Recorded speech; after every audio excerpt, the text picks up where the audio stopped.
As a rooted deeply and forward-looking community, we hope that you will be blessed by this message. For more information, visit rechurchza.com. Stand down here because of my excess height. I never had growth problems as a teenager. I've had a few since then, but not as a teenager. Good morning. Luckily, only 9 pages of handwritten notes. Ha ha ha.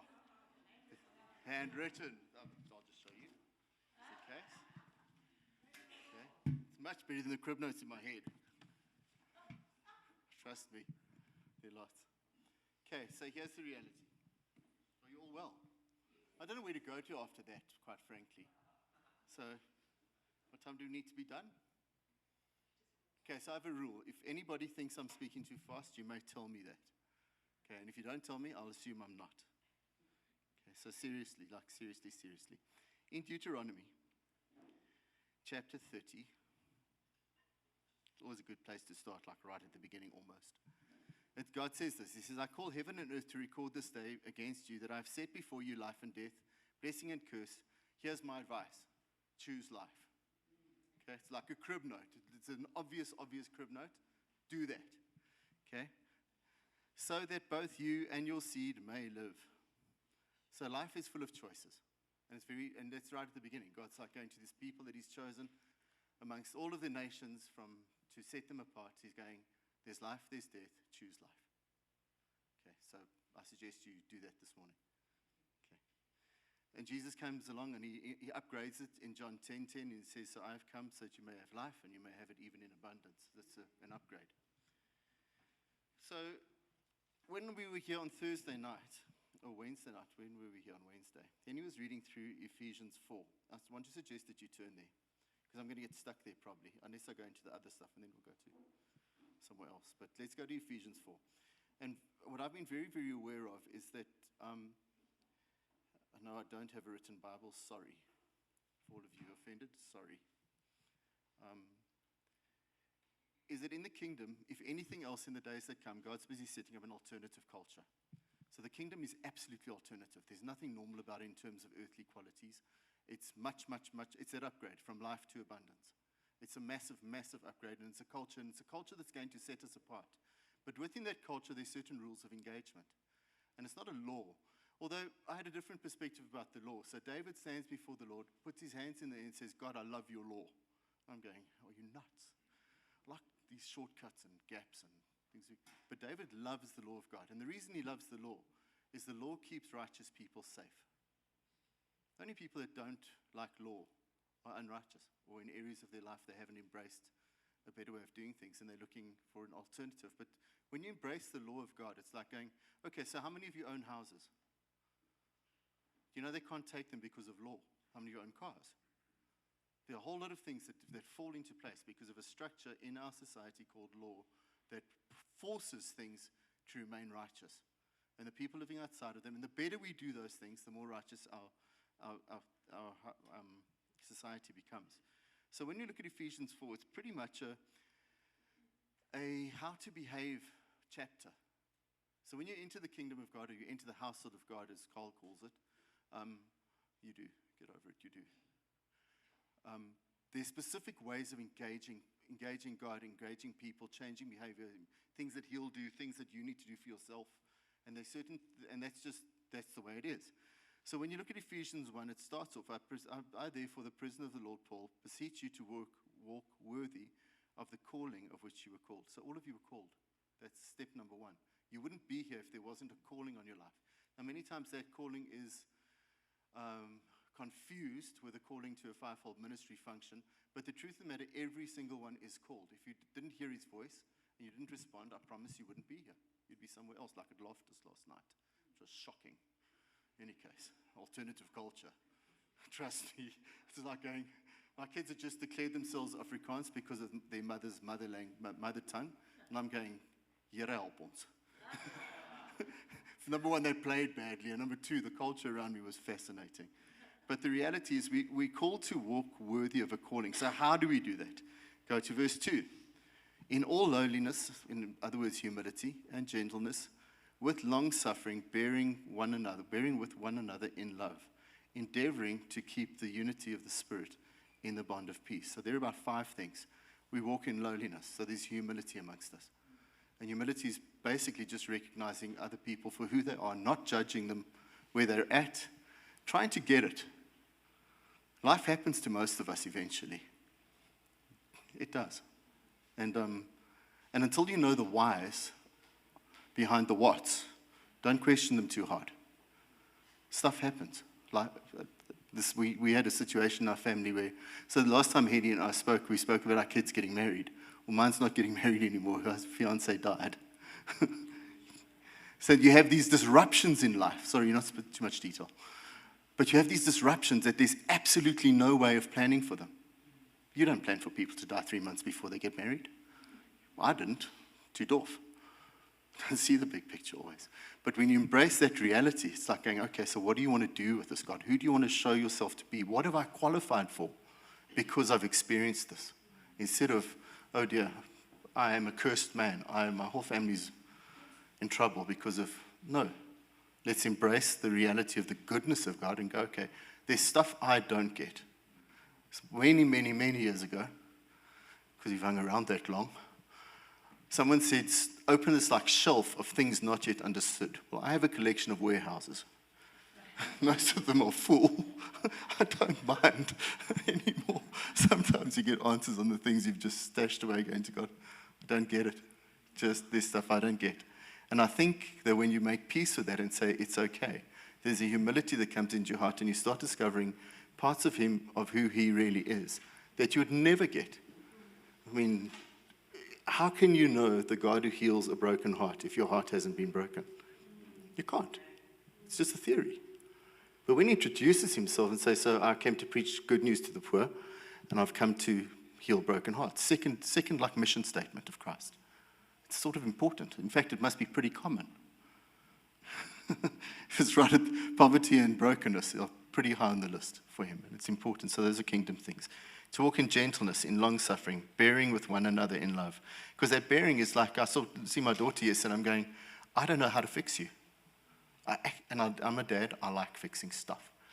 Not with my hands really, cars and things don't flick my switch, but people, I love fixing people. I'm quite good at it some days. And then you get into the situation of where you know these people that you really, really love, you don't have an answer. You can't fix it. Got to take the process. So that's bearing with one another in love, endeavoring to keep unity in the spirit, in the bond of peace. That's pretty much for how we behave here. That there's something in your heart that goes, irrespective of how different we are, and irrespective of what I don't get, my choice is to live in peace. It's a choice. This is all about choices. The whole thing is about choices. I'm supposed to speak to you how unforgiveness and bitterness leads you into torment. So that might be my sidetrack just to do what Henny asked me to. But in the meantime, we're going to carry on with this. Is that okay? He might give me a second chance. Okay. So let's go to verse 7 then. So to each of us, our grace was given according to the measure of Christ's gift. That's not something that we choose. That's his choice. You received grace according to his measure of his gift towards you. And it looks different. It's meant to look different very, very, very, very, very on purpose. Unity is not sameness. Oneness doesn't mean sameness. Doesn't mean we all grow into a space of where we all think exactly the same, do exactly, behave the same, dress the same, thank God.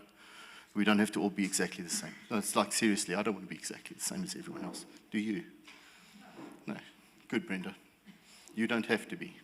You aren't. You can try harder, though.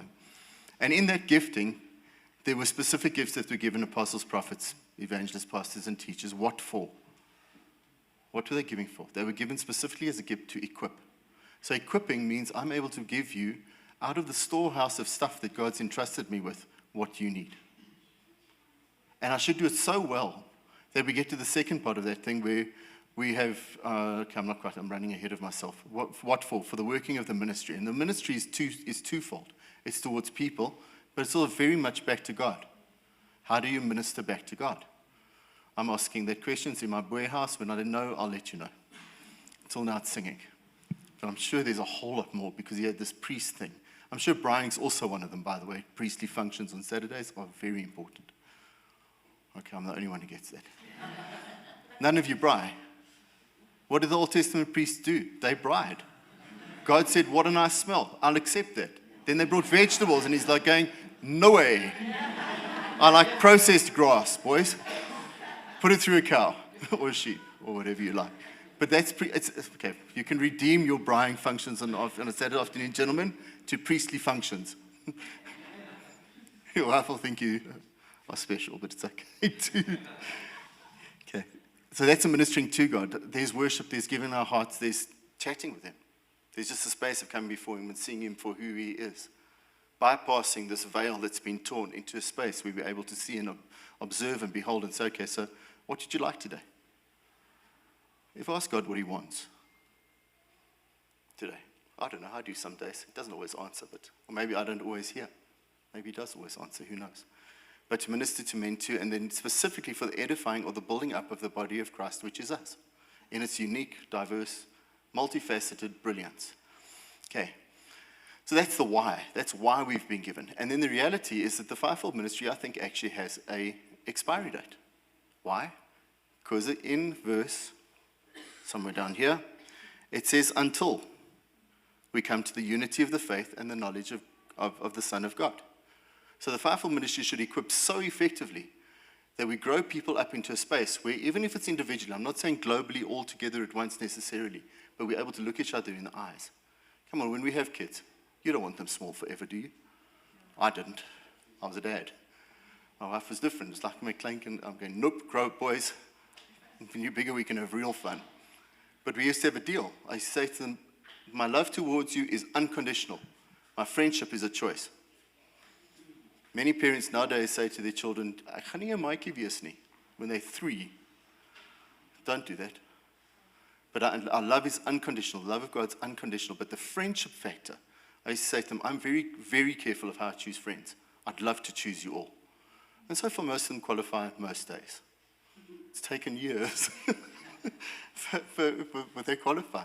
And this is, I think, is how it works almost in the household of God. It's like going, okay, embrace the place of where somebody else has been given as a gift to you. Draw from their lives, and vice versa. I mean, people draw from you too. But position yourself in a way that that drawing becomes simple. I had a son. I still have a son. I'm not going to give you his name. He makes it bloomin' difficult. He challenges everything. I think he's just like me, I've been told. We did these horrible, horrible personality tests, and they were identical, and I wouldn't believe them. I didn't. I was reading something, there's absolutely no ways I'm like that. But who knows? But the bottom line is we challenge each other because I think because of the similarity, and he would read me accurately, unfortunately, or not. And it brought about a huge amount of challenge. But there's a space of where you can step into a person's world and make it very easy for them to deposit what they've got that you can benefit from, or not. But that's your choice. That's not their choice. So many times I've discovered, even in conversation, I've had to say to people, who gave you the right to draw that out of me when I haven't even finished processing it myself? And I've realized this is an arcing. So in the Old Testament, there's literally an arcing principle. Like if you take the mercy seat, there were 2 cherubims.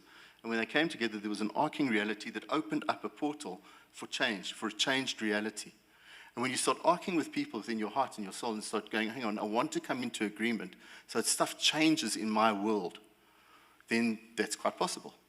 But it's to make that possible, it's to make that easy. And arcing is very much just an agreement thing between 2 people that open up a different reality. And I've got realities that I'd like changed. I don't know about you. And arcing's not a simple thing. It's a skill that you learn to go, okay, how do we come into agreement? How do we preserve the unity in the bond of, how do we come into unity? So that when we do agree on things, like they are in heaven, they happen for us on earth. I think Jesus said something like that, if I recall. Whatever you bind, whatever you loose, what's up there will be here. In fact, he prayed, Father, whatever's up there, let it be down here, not take them up there to disappear. Did that rhyme? Not yet. I'll get better. Okay, but the reality is we need to come into this thing. And that is why I say there's a till. And there are 4 things that define that until. It says, until we come to the unity of the faith. Until we come to the knowledge of the Son of God. Until we come to a perfect man. Until we come to the measure of the stature of the fullness of Christ. And that's not an individualized thing. That's a corporate thing. So the truth of the matter is it doesn't matter how much I focus on growing. If we leave someone behind, we remain, the lowest level of our barrel is where we leak. Doesn't matter how much I build the big, strong, wonderful, I can do this stave. I need to be able to draw people up into the fullness of the stature of Christ so that he's accurately represented and we grow as a body into the head. So I think we're not the head. Let's be blunt. He's the head. But we need to at least, no, I can't say that. I can't do that. So I won't, okay, come back, Michael. So what I wanted to say, which I wasn't going to, one of our kids had macrocephaly. Her head was too big. It's as simple as that. She was born and the doctors are going, but they all grew into their heads. Literally, all of our kids, it's the truth, they grew into their heads. But they were born with a head that was actually too big. I always said it's for the brains. But bottom line, and sometimes our heads are just too big. And the head of Christ is too big for the current manifestation of the body of Christ. And we've got to grow into everyone has to grow into the stature of what the body will bring the head into perspective and into a space of total functional rulership. But that's our responsibility. He's not going to do that. That's us. Of going, let's grow. And that's why he's given us specific giftings to be able to do that. And to the degree that we access that gifting, we accelerate growth.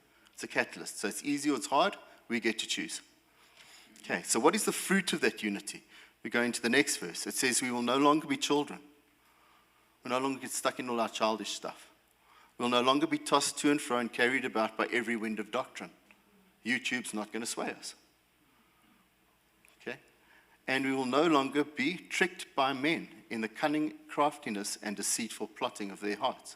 So we're not going to get connived. Not going to be taken for deals in business that are bad. Not going to be, those things are going to come to a place of maturity. We're going, no, it doesn't smell so good. I've been here before. And that's the fruit of that unity. And here's the reality. There's a principle in the word of where if one gets it, the rest get it.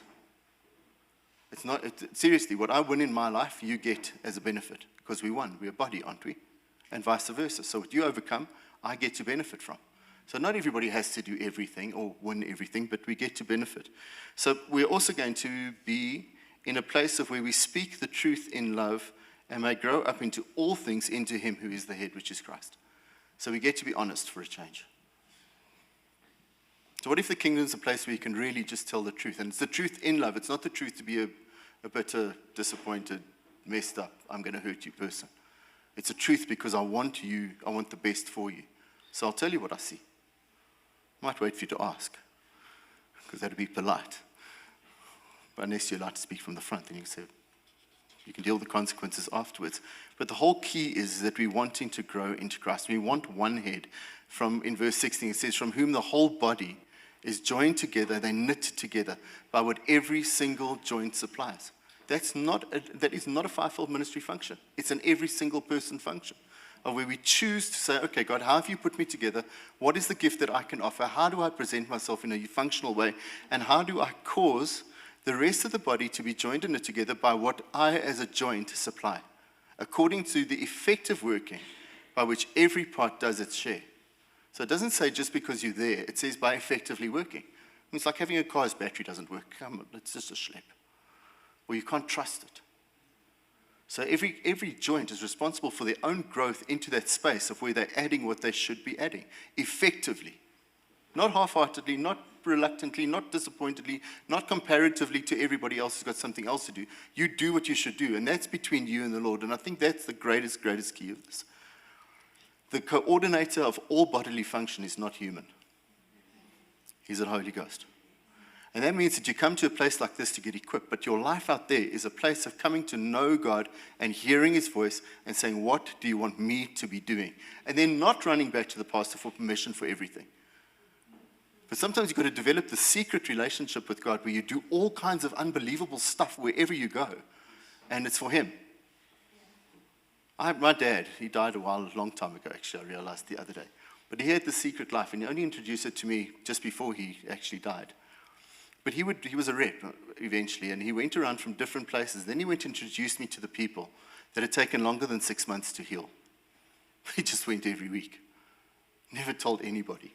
Just went to this Jan in Brayton of all places. Godverlaten. I mean, the only person that came from Brayton that's famous is Naas Botha. But nobody holds that against him anymore. But he went to this guy with encephalitis, and he just prayed for him every single week until his lungs were better. Then we go to Carolina, of all places, where you guys were, and you meet this other guy. He's prayed for like 6 or 8 months for cancer to go. And I went, and I rode around, I'm going, hang on. So one of the greatest mistakes that we make, and Henny said it also on Thursday, is when we assume that we know someone. We've all got a secret world. It's not wrong. It's not a bad thing. It's just something that we live before God in a place of saying, even if I'm never acknowledged or never, if this is never known, it's known by you. And maybe I'm not doing it for everybody. Maybe this is me and you. My daughter says buddy, but I don't like the word buddy, and I won't call God buddy, but sometimes he calls me buddy. And we do things, so it's almost like saying, what do you want today? What can I do for you? What are we going to do together? With and for. So sometimes you do things for God, sometimes you do things with God. And they're not always the same, but they're both very good. And they do develop your own testimony. And your own testimony is often how you have literally taken the hard stuff and you've tested the money. I mean, you've done it, you've developed a testimony. Sometimes it is testing the money, because that's a permission giver for most of us. Can you do this? Do you have enough? If you've got enough, does it challenge you?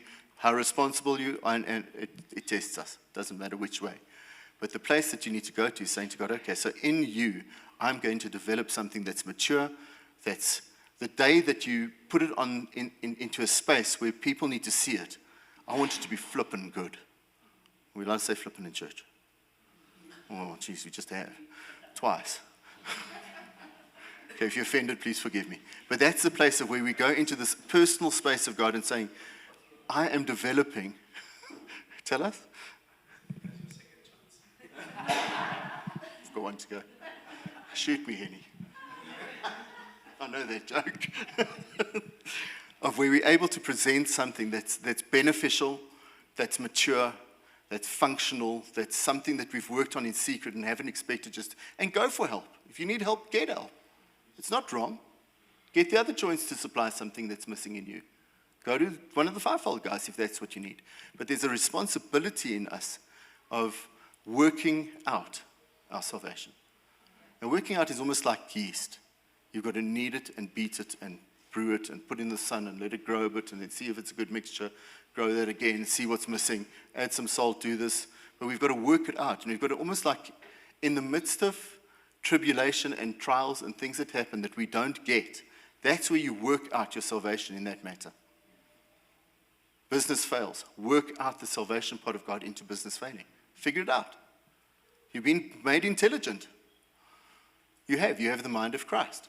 You have an anointing from the Holy One that teaches you all things. In fact, you know all things if you just want to believe it. In fact, the New Testament is that none, your brothers will not have to tell you.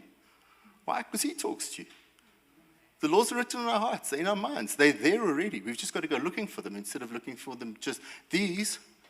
Oh yeah, this is a Bible, by the way. Are crib notes. They're the mirror. They're the arcing mechanism to discover the truth that's already been written on your heart. It doesn't go away. It's not just this. These are crib notes. Find how to arc with it and to form the letters. Let the letters in your heart take shape until you remember who you are, until you remember what's been written, until you remember what the inscriptions of the new covenant are in your being. They're there. That's your birthright.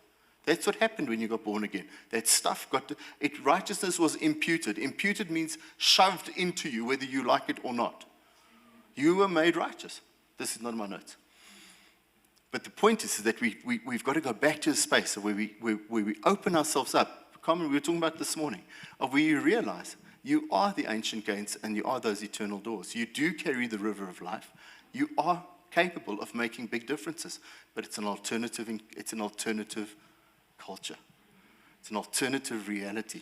It doesn't always follow the rules we've been taught. It isn't always conventional. It is embarrassing at times. You do look dumb when you see something so clearly that no one else can see. But Jesus is like the example of going, okay, he saw multiple dimensionally. Even when he healed people in their eyes, he touches this one guy and he sees people as trees walking. That was probably a different dimension. He's going, oh dear, wrong dimension, fix. But sometimes you'll see into that space. In fact, we're supposed to see into that space. That's why you've been given eyes. Your birthright is sight. He speaks to Nicodemus. He says, unless you're born again, you cannot see. So are you born again? So by deduction, that means you can see. So I've stopped saying to God, give me eyes to see and ears to hear. I'm saying, help me to use the ears you've given me and the eyes you've given me. Let me see. I have got eyes. I know I've got eyes. But let me see multiple dimensionally at the same time. And you see stuff that other people don't see, and then things open up differently. Lettuces even speak to you, by the way. But it takes months. I promise you, I'm being naughty now. I do lettuce also, but it does eventually speak to you. Okay, so why does he cause all of these things to happen? So we can join and knit together by what every joint supplies, according to the effective working of which every part does its share, and it causes growth of the body. Why? For the edifying of itself in love.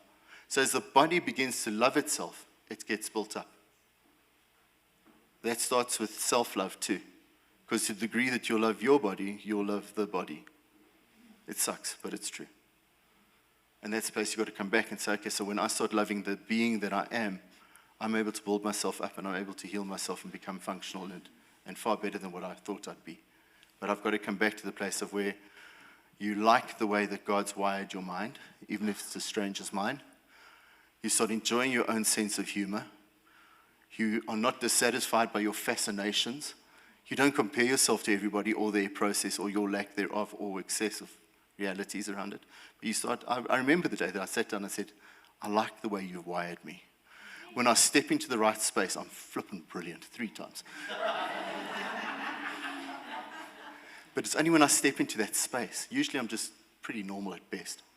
But when you step into that space that you were wired for accurately, you're going, who am I? I'm sure you've had that experience. Oh, I say to God plenty of times, I love how you made me.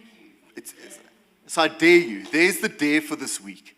Start finding how you love how he's wired you. Just start loving it, because it was on purpose, and I've got a gut feeling we got to choose, but that's a totally different topic. So we are, the next verse says, we are a new man. If any man is in Christ, he's a whole new person. That's not a new verse. That's from somewhere else. But what do we do now? So there's certain things that it says that when you step into this reality of being part of a body and part of a community, there's certain things you don't do anymore. So you just stop. So what don't we do? We don't walk like the rest of the Gentiles walked. We don't walk in the futility of Gentile thinking or their darkened understanding. We walk in the light.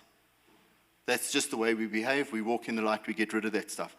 We are no longer alienated from the life of God because we are no longer ignorant like the rest of the Gentiles are. There's stuff that you know. And if you go into your knower, you'll discover that you know a lot. Come on, we've all got a knower. I've got a knower. Well, I just know. You just know stuff because the law's written on your heart. It's in your mind. And when you give yourself a little bit of time to think through things, you're going, there's a better option. Because it's there. And he wants us to find it. So we don't walk in darkness. We don't walk in darkness. Darkened understanding. We're no longer alienated from the life of God. We're no longer ignorant. We no longer have blindness in our hearts. And the fruit of that is that we, what did I write here? We no longer just walk in past feelings, and we no longer give ourselves over to the fruit of unrighteousness, which I always have to look up these words because I never really remember what they mean, like lewdness and licentiousness and lasciviousness and wantonness. I had to look them up again this morning, but I drew blocks. So we don't walk in unbridled lust. We don't walk in excess promiscuity. We don't just give in to our sexual desires. We don't walk in rebellion or in excessiveness. We don't walk in outrageousness. We don't walk shameless. And we're not rude or arrogant. We don't work all uncleanliness with greediness, which is lust and physical impurity, with covetousness, extortion, and fraud. We just don't do that anymore. So that's it. Sorry you gave that up. You lost it when you stepped into the kingdom. Deal with it. Count the loss. It's not bad. But in verse 20 it says, you have not so learned Christ. So who's the teacher? It's Christ. And it's not something that you change within yourself. It's like as you line up and you say, okay, that's an excessive piece, you chop it off and you get rid of it and you do that. But you allow him to guide you. And the truth of the matter is, don't try that yourself. You don't know your combination. You could have like those Jenga blocks where you pull one and everything just stands. You could have one and everything just goes, oh dear, I shouldn't pull that one first. But that's what our characters and things are like. Our lives have been put together in certain ways. We're born with genetic dispositions. We've empty ways of handling, ways of life handed down by our forefathers. There's all kinds of stuff. And God's got your combination. Come on, you read 100 books, and they'll tell you exactly the same stuff, but in different sequences. And I said to God, I don't have a flippin' clue. 4, 5. I'm going to say flippin', forgive me afterwards. I don't have a clue anymore. And he said, you can't do things according to the patterns of anybody else's book. They're not wrong, but it's their pattern. Now, will you let me guide you into a place of freedom? I have your combination. I've got it. It's not the same. None of our combinations are identical. None of us have it exactly the same day. I realized one day when my kids came home from school, I knew nothing about that day. Nothing. It was like day 3,000 in a row. I always used to tell them, I know exactly what you want me to know. Very little more. And that's life. We don't tell people everything. We can't. I can't tell you my whole day every day. How boring, number one. And number two, there isn't enough time to take a day. So we haven't learned that in Christ. But if indeed you have heard him and have been taught by him, as the truth is in Jesus, that's how we get rid of it. You get taught by him, by hearing him, not just by listening to people speaking stuff on Sunday mornings or whatever, or wherever you listen. And that can be a trigger. But at the end of the day, if you're going to grow up into the head in the body, there's relationship, there's connection, there's functionality, there's getting connected with all the blood and the lymph and the systems that you need to be part of. And that's rubbing shoulders. But we're taught, it's clear as daylight, if indeed you have heard him. So you've got ears, hear. If you've been taught by him, listen. And believe that the truth is in Jesus. And the challenge with truth is always an upgrade on reality. Reality often wants to dictate what we experience as truth. So we take our lens of reality of how hard it is, we take the truth and we make these little adjustments. And what we normally do is we lower the standard of the kingdom because it's too good to be true. Okay, it's just me. If we just lower this, I'm going to say that again, very on purpose. We take our lens of experience and we measure truth through that, and then we adjust the standard of the kingdom to a place of where we can get to. Instead of going, truth is truth is truth, and it's somebody. It's Christ's perspective on everything. And he has, I promise you, if you ask him, he's got an opinion on every single thing. And he will tell you if you ask him. But then it's a place of going, okay, so in spite of how difficult it is to work out my salvation in this area, how am I going to embrace this thing so that truth becomes my accurate pattern? And that's what I measure things through, not experience, because experience can change. I can be really poor today, really rich tomorrow. I can be really rich today and really poor tomorrow. That's usually the easier one of the two. Unfortunately, currently common, future impossible. Okay, so we need to do that. How do we do that? So what do? Is we put off certain things. We put off our former conduct, the way that we used to just live. How? By taking the old man that grows corrupt according to deceitful lusts and putting him off, and we are renewed in the spirit of our thinking or the spirit of our mind. That's the exchange. Is every time that you're challenged by truth, you exchange current reality for present truth. You upgrade, you trade, you exchange, and God's exchanges are never, never, never, never fair. He's incredibly biased in our favor. Why would you give beauty for ashes? What is he going to do with ashes besides fix soil? Don't have a use, but that's not the point. Or the oil of joy for mourning. Mourning is horrible. Why would he exchange better things? And yet his exchange is always, always, always, always in our favor. And what I found for myself is the hardest thing to do is to give yourself permission to trade into something much better that you know you don't deserve. We go through these processes and we earn, we feel, I'll let you into my world again. Sometimes I say to God, just leave me alone for 3 days. I've just got a couple of things I'm going to fix quickly. He goes, okay, idiot. And then I fix things, and then I come back and say, I didn't get it right, by the way. Can we renegotiate? Because he's a Jew. So he's always willing to renegotiate. I love that part about God. Okay, but you've got to become slightly Jewish too. In that aspect of your heart, of going, I'm willing to trade, I'm willing to exchange. Okay, so we get renewed in the spirit of our mind, and the things that we need to put on. We put on the new man that was created according to God in righteousness and holiness. And remember, righteousness was shoved into you. If you feel you're not righteous enough, step through the veil and say, impute righteousness into me. Shove it into me until there's absolutely no doubt that in your eyes, because of what you've done, I'm okay. Because that's what righteousness is. It's somebody else going, I know, it doesn't matter. I'm rich enough to, I don't care if you're poor. I'm rich enough to accommodate everything you can't afford. Everything. I'm good enough at healing that never mind how you've managed to destroy this body of yours, I can fix stuff. What do you need? But it's not yours. You can never pay for it. You've got to position yourself for. But righteousness is a position. It's something that's given to you as a gift. You can't get more, earn more, be more. It's like accept what's been shoved into your being and understand that that's a primary lens, that you measure holiness. And holiness is a fruit of righteousness. But when we step into that space of going, it's not my self-control. You know our human-made fruit of the Spirit? Or is it just me again? Of where I measure and say, God, I got he's going, so what? Nice try, Michael. Let's try again. That's not how you live the fruit of the Spirit. It's by yielding. It's by giving yourself to that place of going, if you don't fix this, I'm not getting better. You don't, if you do not live through me, and I'm willing for you to do that, then I'm probably not going to be any kinder, more merciful, more joyful, more. It's not happening because you're not meant to do it. It's meant to become a fruit of that reality of being one with God inside of your spirit, which you can't lose, by the way. Any man's in Christ, he's one spirit with God. It's like mixing a drink. How do you unmix a drink? Starter. Maybe we've got some really good chemists in this room. How do you unmix drinks? You can't. So now you're one spirit with God. Deal with it. Let him become the dominant reality of who you are. Draw from the space of where his character and his gifting and his brilliance is more than you'll ever need. It's much better than ours. Much.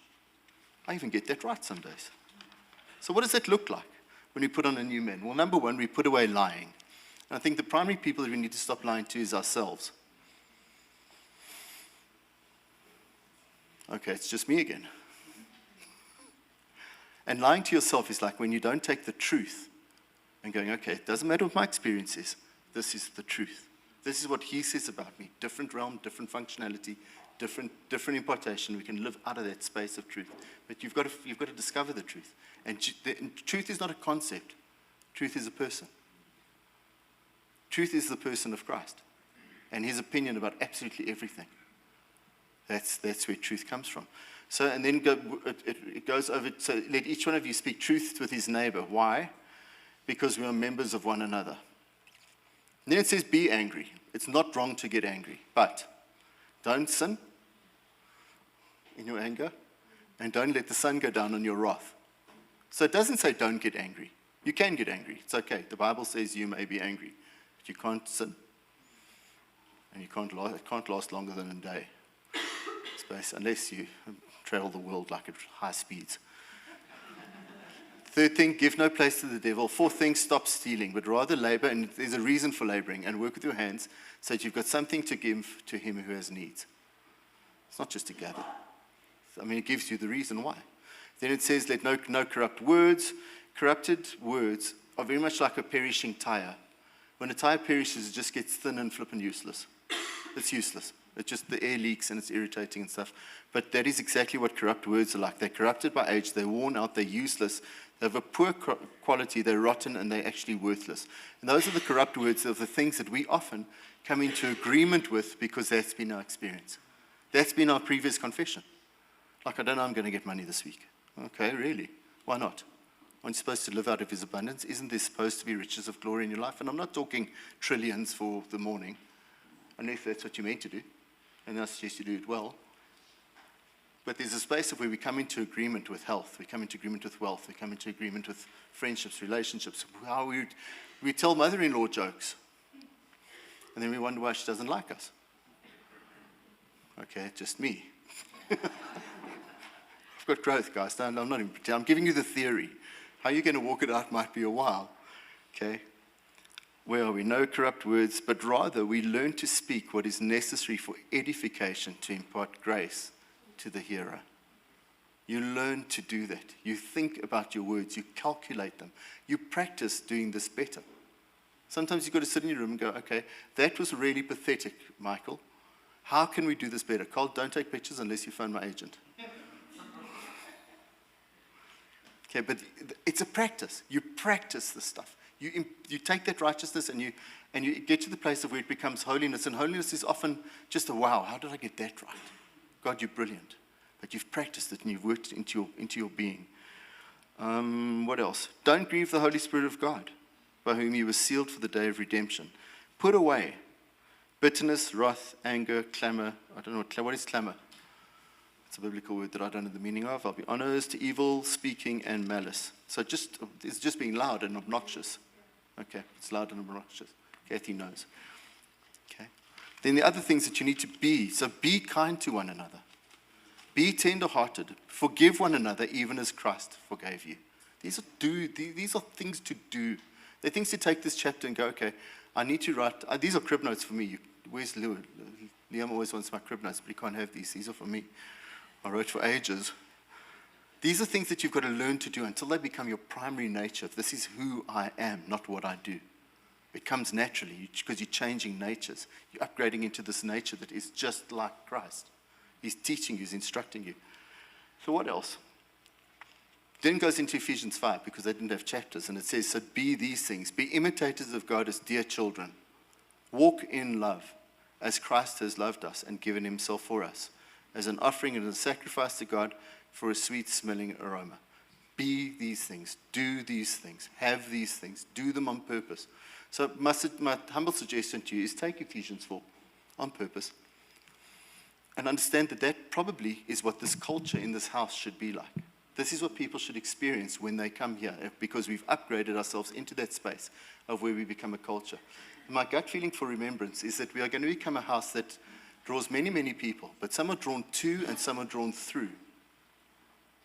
I'm going to say that again, is that we create a culture that's so strong here that some people, whether they're drawn to that in whatever manner, for however long, is great, but those that are drawn through, something of this rubs off on them, so that never mind where they are globally or elsewhere, this is the kind of person that they become. So what does a remembrance product look like? Because at the end of the day, we're in a process and we're wanting a guaranteed product, preferably, that it's able to do specific things. So these are some of the I almost want to say like ground rules of going to a space of going, this is who we're becoming. And that people, when they do leave, won't be flip and vie, because that's how most people leave. But there'll be a place of going, hang on, it's come to a place of maturity where you just don't fit this box anymore. You need to be released. Go and do what's in your heart. Go and find the space where you're going to function next. Not necessarily even best, but next. Because we all go through phases and stages and stuff. We're meant to, I sincerely hope. But where you become more useful in a certain scenario. I don't want my kids at home all the time anymore. Let's be blunt. Someone said the other day, there are 4 things you need to look for when you're raising your children. Number 1, are they likable? Can other people actually like them? Number 2 is, are they employable? Number 3, are they promotable? And number 4 is, are they a worthy investment? Can you put money into them and stuff happens that's good? And I'm going, that's not so hard. Are they likable? Not just by me or their mum, especially not just their mum. Are they employable? Are they promotable? And can people invest in them and they know that they're going to get something back that's worthwhile? If you raise your kids on those 4 things, I think you're doing much better than most. Much. It's just what we've got to do. And it means that sometimes you've got to be real with your kids. I had the luxury of working in schools for a long time. And I always say it's a luxury because you get to learn what other people do and what you don't want to. You don't have to figure everything out for yourself. I had some people that come in, I'm going, okay, I don't want to do that. The fruit is this, and I don't like it at all. I'm not going to do that anymore. And then you just go home and you make the adjustments. But that was my luxury, and it really was a luxury. But when we started measuring these things, and I'm going to measure this thing again, is that we've got children that we're supposed to train and equip and put this into and hide the word in their heart and put morals and character and everything that's not happening everywhere else into their beings so that they can grow into a place of where you love them forever, but you choose them as a friend because of the people they've become because of you. And that's our responsibility. It's not theirs. They'll become whatever we let them. I don't know why I'm talking about children. It means that when you choose a boundary, you better know what it is, and you better remember by tomorrow morning still. You've got to remember, you don't choose lots, but when you choose, you say, this is it. And then you choose to be the most stubborn person in your clan, because someone's got to. Someone's got to be the most stubborn person and not be moved, because they will be challenged. In any case, so what I was going to really talk to you about is how Saul moved down the path of bitterness to the place of where he got torment. So the bottom line is this: bitterness and unforgiveness will lead you to torment. Okay, that's all I'm going to say about that. Okay, but this is the thing. Let us, as a people, as a household, as a grouping, as a family, work towards a place where culture is obvious. Because what's like when culture is obvious is that when you step out of it, it's like going, I've got a pimple. Not let's change your whole face. But when it's unobvious, it's like going, there's something wrong with my face. No, there's nothing wrong with your face. You just happen to have a pimple. And pimples can be dealt with pretty easily.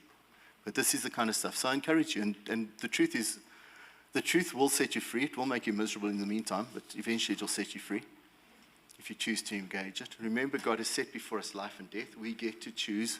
It's our choice. Again and again and again and again, you will get to choose. And what you'll discover is that as you've chosen and you grow into a different space, and most of you know this, that same truth will be tested in a different way as you work out your salvation. Until eventually we have a much broader collection of the manifold wisdom, the multiplicity, the dual dimension, the brilliance of the wisdom of God, of how to take who he is and present him accurately in any given situation. So stretch your imaginations. Stretch them. Stretch them into wherever you want them to go. Ask him what he made you for. Ask him where your design fits perfectly, and just have fun. One of the secrets in the kingdom is fun. It's not a miserable place. Even when you're working this stuff out, there's a hang of, most of it is channeled by joy and laughter. You change much faster when you're laughing than when you're miserable. Much. It's just, that's given.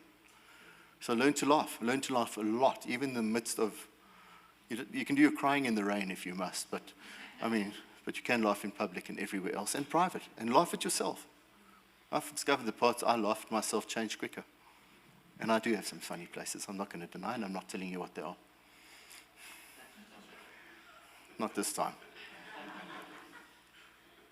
Okay, I think we should go home and have lunch. Thank you for taking the time to listen, and we hope you've been blessed. For more information, visit rechurchza.com.